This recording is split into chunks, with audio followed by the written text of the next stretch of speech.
అధ్యక్ష, ఉదయం నుంచి కూడా అందరు వక్తలు మాట్లాడినారు, స్టాటిస్టిక్స్ చాలా చెప్పిండ్రు.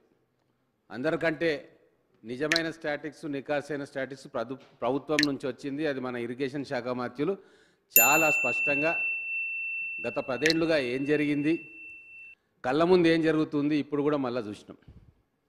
ఇక దానికి డిఫెండ్ చేసుకోవడానికి ఏముందో మాకైతే అర్థం కావట్లేదు అధ్యక్ష. కేవలం ఏదో ఒక కాగితం చూపించి మినిట్స్లో ఇది జరిగింది, సంతకం మీళ్ళు పెట్టినరు అని చెప్పి మొత్తం వ్యవహారాన్ని పక్కదో పట్టించే కార్యక్రమం చేస్తుంది. ప్రజలకు అర్థం కాలేదు అధ్యక్ష. ముఖ్యంగా మా మహబూబ్ నగర్, నల్గొండ, ఖమ్మం జిల్లాలకు పూర్తిగా అర్థమైంది. కృష్ణా నీళ్లను దోపిడీ చేయడానికి జగన్మోహన్ రెడ్డి గారికి ఎవరు అనుమతి ఇచ్చిండ్రు, ఎవరు భుజం తట్టి ప్రోత్సహించిండ్రో మాకు అర్థమైంది. కాబట్టి రిజల్ట్ ఎలక్షన్లలో అట్లా వచ్చింది. ఇది వాళ్ళు అర్థం చేసుకుంటే మంచిది. రెండోసారి 2018లో ఎన్నికలు జరిగినాయి అధ్యక్ష. తర్వాత 6 నెలలకు ఆంధ్రప్రదేశ్లో ఎన్నికలు జరిగినాయి. ఆ ఎన్నికల్లో ఎవరు భుజం తట్టిండ్రు, ఎవరు వెన్ను తట్టిండ్రు, ఎవరు ఎన్కరేజ్ చేసిరో ప్రపంచానికి తెలుసు కదా. తర్వాత పులుసు తిన్న తర్వాత వినాలి, మాట్లాడియాలి. మీ అందరి మాటలు మేము విన్నాం ఓపికగా. ఇరిగేషన్ వెనుక ఉన్న అవన్నీ కూడా చెప్పాలి. ఇక మీరు అన్నిటికీ రాజకీయం చేయడానికి మీకు వస్తుంది, కానీ మాకు రాదా? మాకు అవకాశం ఇవ్వాలి. అరే, లక్షల కోట్లు దోపిడీ అవుతుంటే ఒక్క కాగితం తీసుకొచ్చి ఈడ సంతకం లేదు, ఈ పేరా లేదని చదువుతూ ఉంటే మేమంతా మాకేం తెలియదు అనుకుంటారా ఏం జరుగుతుందో రాజకీయం? ఈ హౌస్ ఎందుకుంది అధ్యక్ష? ఇన్ని వేల కోట్ల దోపిడీ జరిగింది. క్యాగు ఇన్ని పుస్తకాలు ఉట్టేనే రాసిర్రా వాళ్ళు. ఒక్కొక్క పేజీలో ఒక్కొక్క సాక్ష్యం కనబడతా ఉంటే ఇవన్నీ ఉట్టివే అని చెప్తా ఉన్నారు. మరి ఎందుకు అధ్యక్ష? గతంలో అంటే నేను చెప్పేది వినండి, 5 నిమిషాలు అర్థమవుతుంది. నేను కొన్ని డేట్లు చెప్తా, ఏం జరిగిందో మీరు అర్థం చేసుకోండి. 25 మే 2019 ఏం డేట్ అధ్యక్ష? చాలా గొప్ప, అందరికి గుర్తే. జగన్మోహన్ రెడ్డి గారు ప్రగతి భవన్లో కూర్చొని అప్పటి ముఖ్యమంత్రి గారితో కూర్చున్న డేటు. దాని తర్వాత 13 జనవరి 2020 అది కూడా మళ్ళీ జగన్మోహన్ రెడ్డి గారు కేసీఆర్ గారిని కలిసిన రోజు. దాని తర్వాత ఏం జరిగింది అధ్యక్ష? కేసీఆర్ గారికి జ్ఞానోదయం అయింది. దేశంలో 70,000 టీఎంసీలు వృధాగా సముద్రంలోకి పోతున్నాయి అంటే అప్పటి వరకు ఎవరికి తెలియదా అధ్యక్ష? సముద్రంలోకి నీళ్లు పోతున్నాయి, అటు బంగాళాఖాతానికి ఇటు అరేబియా సముద్రానికి నీళ్లు పోతున్నాయి అన్న విషయం మాకు ఎవరికి తెలియదు, దేశంలో ఎవరికి తెలియదు. వాళ్ళు కనుక్కున్నారు. దాని ఉద్దేశం ఏంది? గుణాత్మకమైన మార్పు రావాలి దేశంలో. ఎవరు చెప్పారు అధ్యక్ష ఈ మాటలు? మేమేం చెప్పలేదు, బీజేపీ చెప్పలేదు, కాంగ్రెస్ చెప్పలేదు. ఎవరు చెప్పారు?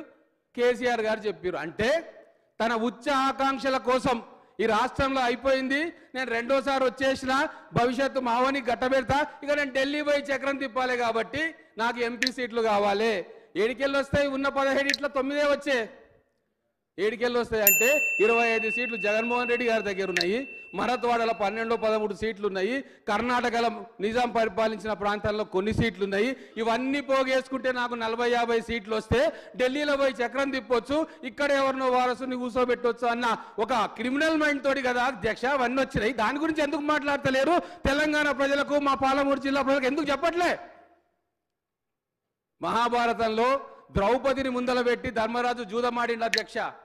కానీ ఈరోజు ఈ నవభారతంలో, తెలంగాణలో, ఆంధ్రప్రదేశ్లో మా పాలమూరు జిల్లా వలసలను, మా పాలమూరు జిల్లాలో జరుగుతున్న నీటి దోపిడీని, మా నీళ్లను చూపించి తెలంగాణ ఉద్యమంలో వాళ్ళు బాగుపడ్డారు, కానీ మా బిడ్డలు బాగుపడలేదు. ఆ మంట మాకు ఇంకా ఉంది అధ్యక్ష. అయినా సరే నెత్తిన పెట్టుకున్నాం, గెలిపించినాం, ముఖ్యమంత్రి చేస్తే మా నీళ్లను తీసుకొచ్చి ఆయన ప్రధానమంత్రి గానీకే జగన్మోహన్ రెడ్డికి రాసిచ్చిండు అధ్యక్ష. దానికి సాక్ష్యమే ఈ మీటింగ్ల అధ్యక్ష. జగన్మోహన్ రెడ్డి గారికి ధైర్యం ఉంటుందా అధ్యక్ష? కృష్ణానదిలో రాయలసీమ లిఫ్ట్ ఇరిగేషన్ చేసి ఈ 9 టీఎంసీలు తీసుకుపోయే ధైర్యం ఉన్న మోగాడు అసలు జగన్మోహన్ రెడ్డి గారు. ఎట్లా తీసుకుపోతారు? ఎవరు వెన్ను తట్టిర్రు? దీని గురించి చర్చ పెట్టొద్దా ఈ హౌస్ లో? పొద్దుటి నుంచి చూస్తున్నా అధ్యక్ష. చిల్లర మళ్ళా కాగితాలు చూపిస్తారు, ఏదో మాకు తెలివిందని చెప్పి బుకాయించే ప్రయత్నం చేస్తారు. కానీ యాక్చువల్గా ఏం జరిగింది? మీ ఆశలకు, ఆకాంక్షలకు మమ్మల్ని బలిపెట్టిర్రు. ఫ్లోరైడ్ అని చెప్పి నల్లగొండ జిల్లా ప్రజలను మభ్యపెట్టిర్రు, ఖమ్మం జిల్లా ప్రజలను మభ్యపెట్టిర్రు, మా పాలమూరు జిల్లాను మభ్యపెట్టిర్రు. ఈ రోజు కథలు చెప్తున్నారు ఈ అసెంబ్లీలో. దీన్ని అడ్డుకోవడానికి పొద్దుటి నుంచి అడుగుతా ఉన్నా, నాకు 5 నిమిషాల అవకాశం ఇవ్వని. ఇంకెక్కువ మాట్లాడాల్సిన అవసరం లేదు అధ్యక్ష. ఒక వ్యక్తి తను రాజకీయంగా ఎదగడం కోసం ఆ రోజు తెలంగాణ బిడ్డలను బలిపెడితే మళ్ళీ ముఖ్యమంత్రి అయిన తర్వాత తను ప్రధానమంత్రి కావాలి, దేశంలో చక్రం తిప్పాలని చెప్పి గుణాత్మకమైన మార్పు కావాలి, అది కావాలి, ఇది కావాలి, గోదావరిలోకి నీళ్లు పోతున్నాయి, 70,000 టీఎంసీలు పోతున్నాయి, నేను మొనగాన్ని బయలుదేరి ఆప్త ప్రాజెక్టులు కడతా అని చెప్పి కేవలం 30-40 ఎంపీ సీట్లను గెలవడానికి మా పాలమూరు ప్రజలను, మా కృష్ణానది నీళ్లను తాకట్టు పెట్టి ఈరోజు అడ్డంగా దొరికిపోయి న్యాయ విచారణలో శిక్ష పడుతుందని చెప్పి ఈ ఎల్ఓపీల ఆ సీట్లో కూడా కూర్చోవడానికి మా రేవంత్ రెడ్డి గారి కళ్ళల్లో కళ్ళు పెట్టి చూసే ధైర్యం లేక ఇంట్లో దాక్కున్న విషయం ఈరోజు తెలంగాణ ప్రజలు గమనించారు. కిరణ్ కుమార్ రెడ్డి గారు కాదు ఇక్కడ అధ్యక్ష, రోషయ్య గారు లేరు ఇక్కడ. ముఖ్యమంత్రి పీఠం మీద కూర్చున్నది ఎవరు? మా రేవంత్ రెడ్డి గారు. వదలరు ఎవరిని.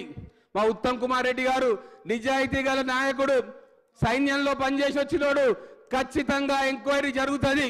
ఎన్ని వేల కోట్లు ఎవరు దొబ్బిండ్రు, ఏ మెగా కాంట్రాక్ట్ల కోసం, ఇతర రాష్ట్రాల్లో పెట్టుబడుల కోసం డబ్బుల సంచులు పోయినాయో, బీహార్కు, ఉత్తరప్రదేశ్కు, జార్ఖండ్కు, తమిళనాడుకు, కర్ణాటకకు, వెస్ట్ బెంగాల్కు ఏ డబ్బుల సంచులు, డబ్బుల మూటలు పోయినాయో వాటికి మొత్తం కూడా మా కృష్ణానది నీళ్ళని తాకట్టు పెట్టి, మా గోదావరి నీళ్ళని తాకట్టు పెట్టి, మా ఆత్మ నమ్మి మొత్తం తెలంగాణ ప్రజల ఆకాంక్షలను బొందబెట్టి ఈ రోజు వాళ్ళు కళ్ళబొలి మాటలు మాట్లాడుతుంటే చూస్తూ కూర్చోడానికి తెలంగాణ ఎట్టి తెలంగాణ కాదు.